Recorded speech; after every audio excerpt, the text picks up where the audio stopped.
Stop please. আমি টাকা কিসের জন্য আনছি, কেন আনছি সেটা জিজ্ঞেস না করে এতগুলো কথা বলে যাচ্ছ। শোনো, আমার টাকা আনার মূল উদ্দেশ্য ছিল আমি ভালো মানুষ হব, ভালো মানুষ হয়ে একটা বড় বিজনেস করব, তারপর কোটিপতি হয়ে তোমার ভাইয়ের সামনে যেয়া তোমাকে বিয়ের প্রস্তাব দিব। আমাকে পেতে হলে বড়লোক হতে হবে, কে বলছে তোমায়?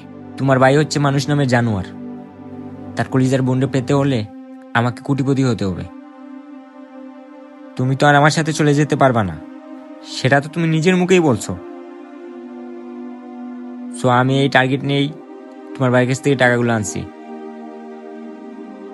কি মনে করছো আমি আমার ভালোবাসা টাকার কাছে বিক্রি করে দিব?